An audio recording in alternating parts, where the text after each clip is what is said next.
Mudança de estúdio. Você já reparou na quantidade de coisas que podem interferir para a qualidade de um anime? Para começar, vai de escolhas simples como qual material base você vai adaptar. É light novel, mangá, se tem bons animadores, bons compositores, mas a pior de todas elas é a mudança de estúdio. Ixi, só de ouvir falar, dá até um arrepio, cê é louco. Você escutar que o anime que você gosta vai mudar de estúdio e de staff é a pior coisa que um otaku pode ouvir. Por isso hoje eu queria falar com você de 5 animes que mudaram de estúdio pra bom e pra ruim logo depois da vinheta.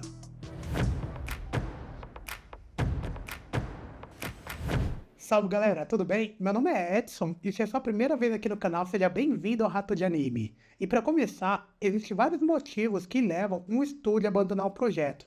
Às vezes eles têm um problema com datas e cronograma.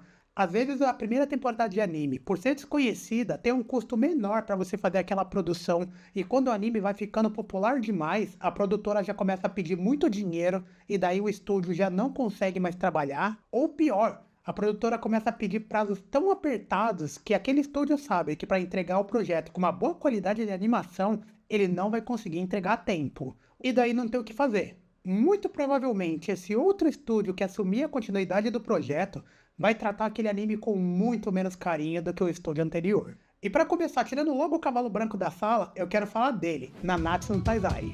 Aqui a gente está falando de um anime que foi lançado em 2015, inicialmente ele foi adaptado pela A1 Pictures, tinha animação bonita, trilha sonora bem feita, tinha aquela cena muito louca do Blue Thunder, que jogava uma lança de uma cidade, a lança percorria o planeta inteiro e aquela animação bonita em primeira pessoa da lança avançando.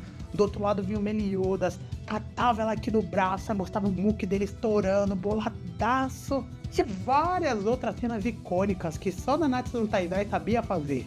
Se você voltar pra mim e falar que em 2015, esse anime no futuro ele vai virar um meme, uma piada de tão ruim que ele ficou, ninguém acreditava. O diretor de som já tinha trabalhado em Mob Psycho 6, então assim, não tinha no que mexer, não tinha no que mudar. O problema foi na terceira temporada quando o anime foi parar nas mãos do estúdio Ten. Se fodeu! Ali na terceira temporada, você tinha algumas das lutas mais esperadas da comunidade.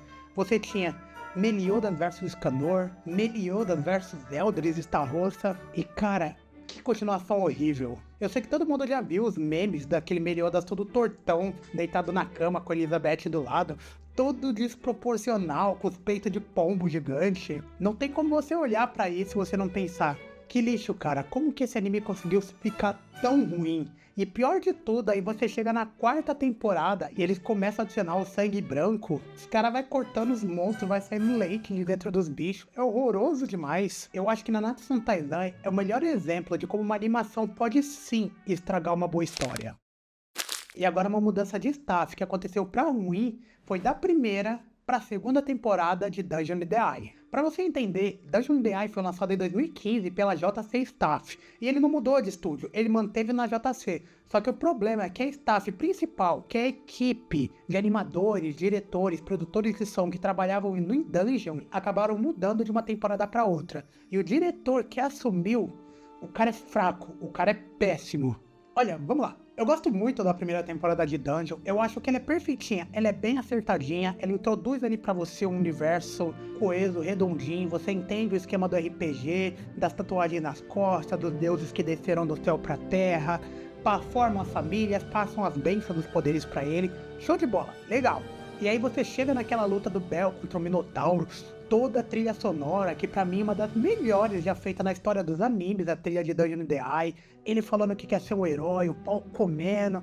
Quando você vai pra segunda, você já vê que o nível de animação decaiu, a trilha sonora já não é mais tão bem encaixada quanto ela era antes, e o cara só tinha uma missão, pegar o que funcionava na primeira temporada e colocar na segunda, era só reprisar. E ele não conseguiu fazer isso. E o pior de tudo, quando você chega na terceira, na luta do Bel contra o Astérios, o mesmo Minotauro da melhor luta que já teve na série, que voltou mais bombado, mais poderoso, tinha tudo pra ser uma luta melhor. Mas foi? De cá entre nós, eu não vou nem comentar do Juggernaut da quarta temporada, que ele é sofrível, é tenebroso. Vergonha! Até hoje eu ainda tenho esperança de que Dungeon The Eye volte a ser o que ele foi na primeira temporada. Mas conforme o nível vai passando, ó, a cada temporada vai fazer isso daqui, ó.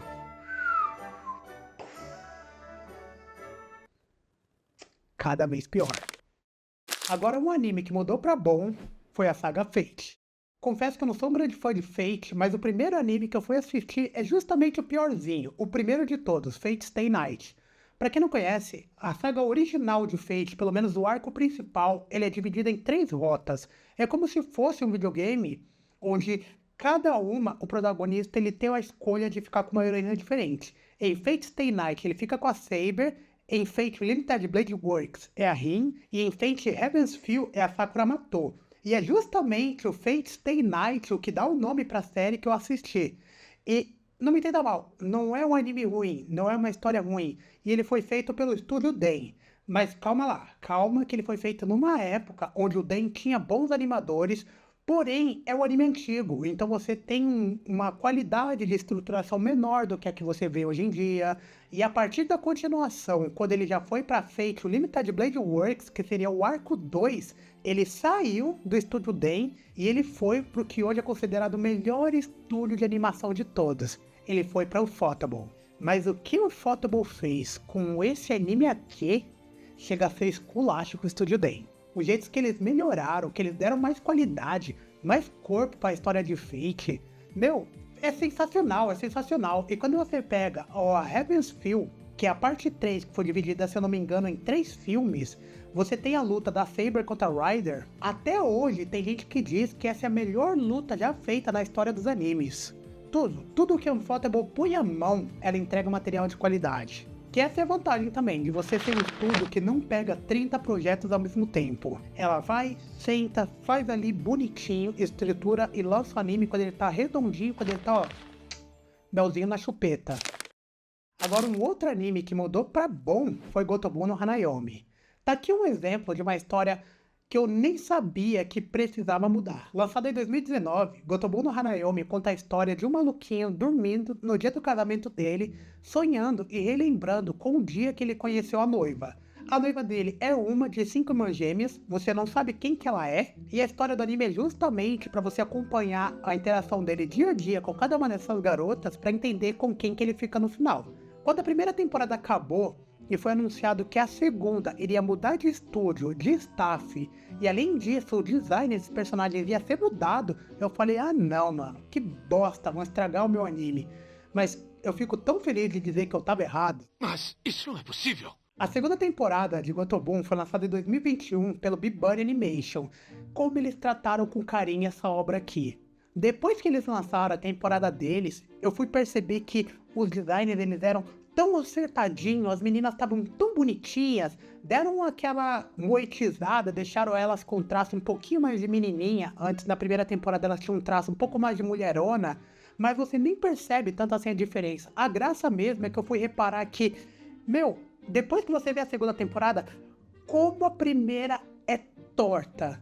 É pra ser quíntupla, elas pra ter exatamente o mesmo design.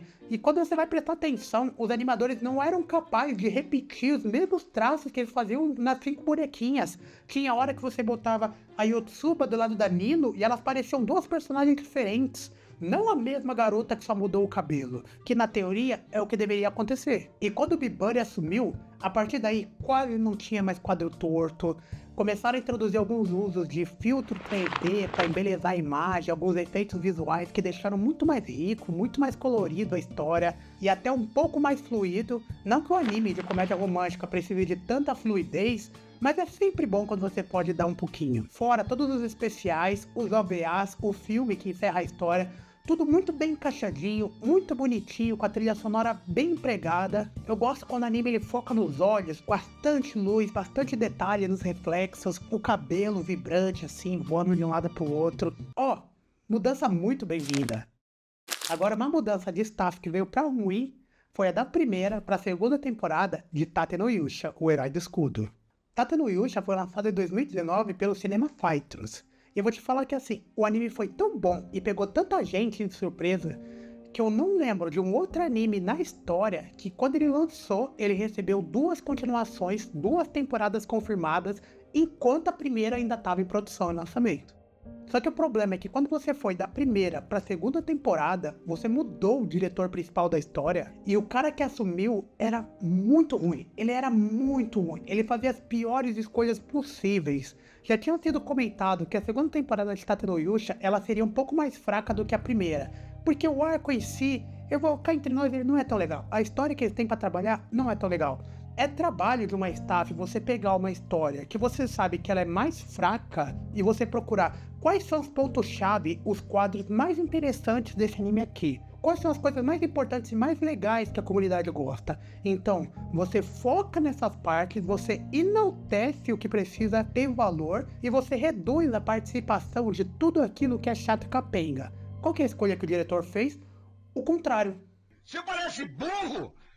Ei, mas é burro! Por que não? Vamos focar aqui todo o nosso tempo nessa tartaruga 3D, que ela é horrível, ela é horrorosa. Se é pra você fazer um anime em 3D, que o 3D é feio desse jeito, não foca na cara do bicho. Não precisa dar enfoque pra você ficar mostrando uma criatura horrorosa dessa. Fora que essa animação já não tava grande coisa, quando você chega na hora, não vamos ver, na cena de ação que é pra empolgar, o que o diretor faz? Ele coloca a trilha de elevador.